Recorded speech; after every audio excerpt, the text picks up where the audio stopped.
Hello everyone, good morning জানাই সকলকে। সকলে কেমন আছেন? আশা করি সবাই ভালো আছেন। বাইরে আকাশটা বেশ সুন্দর লাগলো, একটু মেঘলা মেঘলা দিন করেছে।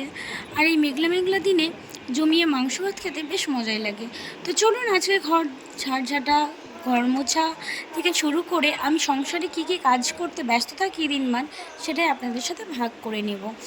অনেকে বলে না যে মেয়েরা কোনো কাজ করে না, সারাদিনমান ঘরের মধ্যে কি করে, শুধু রান্না করে আর ফোন দেখে।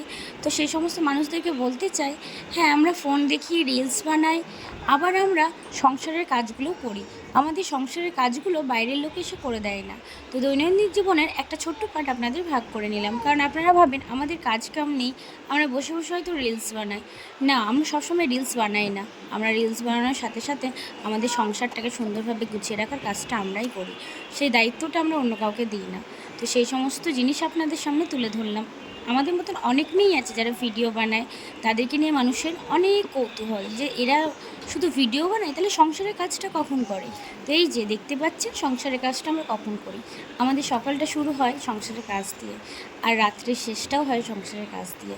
এর মাঝে যেটুকু সময় পাই আমরা ভিডিও বানাই, কখনো কাজ করতে করতে বানাই, কখনো ফ্রি টাইম বের করে বানাই। তো এরপরে এই যে চলে এসেছি কাপড় জামা নিয়ে কাচতে। আমরা কাপড় জামাগুলো হাতে থুপকে থুপকে ঘরেই কাচি, সেইগুলো আমরা লন্ড্রিতে দিয়ে কাচি না, যে আমাদের ঘরে কোনো কাজ থাকবে না।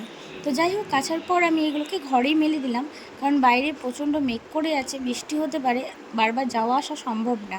কারণ যেহেতু আমি এখানে ভাড়া বাড়িতে থাকি, আমি যদি ছাদের উপরে যাই সোনা মাম্মামকে ঘরে রেখে, তাহলে ভেতর থেকে দরজা আটকে দিলে খোলা যাবে না, বা ও যদি বাইরে বেরিয়ে যায় কোথায় যাবে সেটা তো অচেনা জায়গা, খুঁজে পাবো না। সেই জন্য ঘরেই বেশিরভাগটা মেলে দিই।